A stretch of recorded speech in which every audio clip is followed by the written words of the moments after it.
ఇంకొకటి అడుగుతాను, అది అప్రస్తుతమైన కూడా సందర్భం వచ్చింది కాబట్టి అడుగుతాను నేను.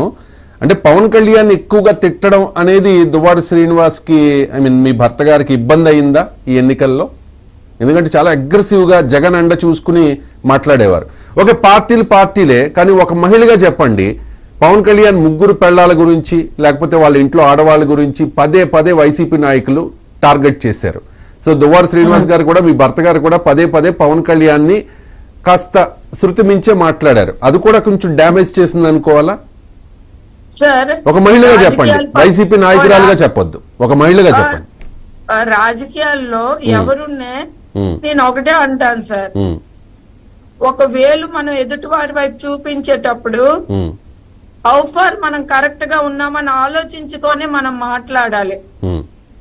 కానీ బయటకు ఒకలాగా లోపల ఒకలాగా బిహేవ్ చేస్తూ రాజకీయాల కోసం వ్యక్తిగత టార్గెట్లు చేయడం, వ్యక్తిగత విమర్శలు చేయడం అనేది కరెక్ట్ కాదనేది నా అభిప్రాయం. రైట్ అండి, వెరీ స్పోర్టివ్ గా చెప్పారు మీరు. ఒక వైసీపీ నేతగా కాకపోయినా ఒక మహిళగా చెప్పారు. ఎందుకంటే ఒక మహిళగా మీరు ఇబ్బందులు పడుతున్నారు కాబట్టి మీరు రెస్పాండ్ అయ్యారు. ఫైనల్ గా ఒకటి అడుగుతాను నేను, పార్టీలకు అతీతంగా పవన్ కళ్యాణ్ గారు ఎవరు వెళ్ళిన సుగాలి ప్రీతి ఇష్యూలో ఆయన రెస్పాండ్ అవుతూ ఉన్నారు. ఆయన సిబిఐకి అప్పచెప్పి మీకు న్యాయం చేస్తాము అని చెప్పేసి, రీసెంట్గా ఒక అమ్మాయి మిస్ అయిపోతే ఇమ్మీడియట్గా ఫోన్ చేసి, అంటే యుద్ధ ప్రాతిపదికన పోలీసులు రెస్పాండ్ అయ్యి ఎక్కడో కాశ్మీర్ తీసుకెళ్ళిపోయాడట అబ్బాయి, ఒక అమ్మాయిని లేపుకుని వెళ్ళిపోయాడు. అమ్మాయిని కూడా ఇక్కడికి తీసుకొచ్చిన పరిస్థితి. నా పాయింట్ ఏంటంటే, మీకు అన్యాయం జరిగింది కాబట్టి మీరు వెళ్ళినా కూడా పవన్ కళ్యాణ్ గారు ఖచ్చితంగా రెస్పాండ్ అవుతారు, మీకు న్యాయం చేస్తారు. పార్టీలకు అతీతంగా మీకు న్యాయం జరగాలని మీరు అనుకుంటున్నారు కాబట్టి పవన్ కళ్యాణ్ గారిని కలిసే అవకాశం ఉందా? సార్ నేను ఒక మాట చెప్తున్నాను సార్, చెప్పండి. ఇప్పుడు వరకు నేను రోడ్ ఎక్కలేదు సార్ ఈ ఇష్యూలో. అవును, విత్ ఇన్ 4 walls వచ్చాను. ఎందుకంటే నేను ఒక చిన్న పార్టీ, ఒక కాన్స్టిట్యున్సీ లెవెల్లో లీడర్ని, నలుగురు సమస్యలు వినే వ్యక్తిని. నా దగ్గర కూడా ఇలాంటి ఎన్నో సమస్యలు వచ్చాయి. నాకు నేను సాల్వ్ చేసుకోవాలి నా ఫ్యామిలీ సమస్య అనేది చాలా ప్రయత్నం చేశాను, కానీ అవ్వలేదు కదా. అవ్వలేదు కాబట్టి జగనన్న దృష్టిలో కూడా పెట్టాలి అనేది నా డిమాండ్.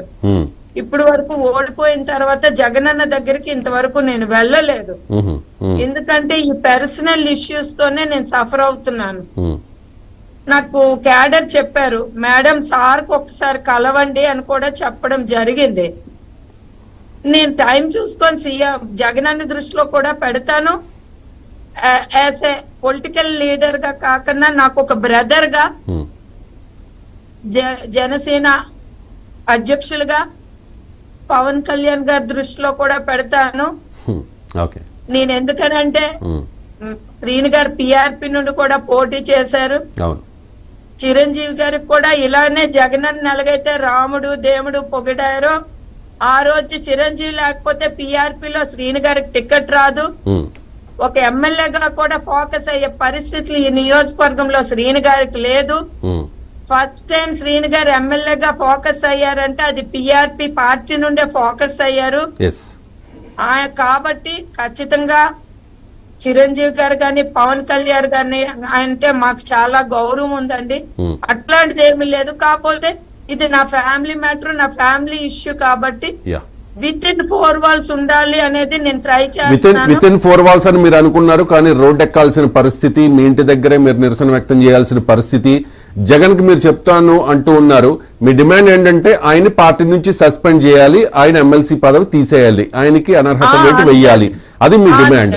ఒకవేళ జగన్ పరిధిలో ఇది తేలకపోతే, ఆయనకి ఏదైనా ఆబ్లిగేషన్స్ ఉంటే దువ్వాడ శ్రీనివాస్ గారితో జగన్మోహన్ రెడ్డికి, ఖచ్చితంగా మీరు అన్నారు కదా ఇప్పుడు ప్రభుత్వం దృష్టికి తీసుకెళ్తాను, పవన్ కళ్యాణ్ దృష్టికి తీసుకెళ్తానని చెప్పి. నిజంగా నాకు తెలిసి మీరు అపాయింట్మెంట్ అడిగితే ఖచ్చితంగా పవన్